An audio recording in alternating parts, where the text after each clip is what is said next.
ఒకటి దొరకట్లేదు. ఇక్కడ రాష్ట్రంలో అనేకమైనటువంటి సమస్యలు ఉన్నాయి.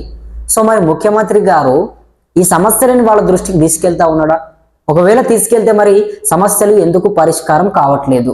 సరే, ఒకవేళ తీసుకెళ్ళిండు అనుకోవచ్చు, అభివృద్ధి కొరకే వెళ్ళిండు అనుకోవచ్చు. మరి ఎక్కడ పోయింది అభివృద్ధి? అభివృద్ధి జరిగిందా తెలంగాణ రాష్ట్రంలో? ఇవాళ విద్యా వ్యవస్థ ఎంత దరిద్రంగా తయారైందో ఒక్కసారి ప్రజలు చూడాలి.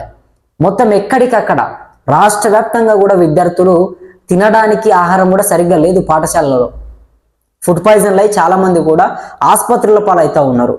ఇక రైతుల గురించి మాట్లాడుకుంటే వాళ్ళు రుణమాఫీ, రైతు భరోసా ఈ డబ్బుల కోసం అనేక మంది ఎదురు చూస్తూ ఉన్నారు. వాళ్ళ కళ్ళల్లో ఒత్తులు వేసుకొని మరీ ఎదురు చూస్తూ ఉన్నారు. పండించినటువంటి పంటలకు పెట్టుబడి లేక ఆ పంటలని, ఆ ధాన్యాలను మొత్తం కూడా రోడ్డులపైకి తెచ్చి నిరసన వ్యక్తం చేస్తూ ఉన్నారు. కానీ ప్రభుత్వానికి మరి ఎందుకు ఇంకా పట్టింపు లేదు?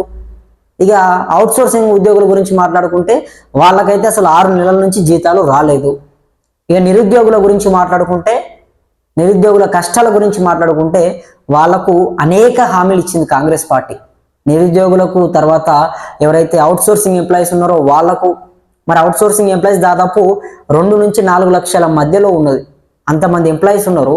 సో మరి వాళ్ళ కుటుంబాలు ఎట్లా నడుస్తాయి? వాళ్ళ పిల్లలను ఎట్లా చూసుకుంటారు? వాళ్ళ పిల్లలకు స్కూల్ ఫీజులు ఎట్లా కడతారు? వాళ్ళ ఇంటి రెంట్ ఎట్లా కడతారు? అంటే ఇది ముఖ్యమంత్రి గారికి ఒక ఆలోచన లేదా?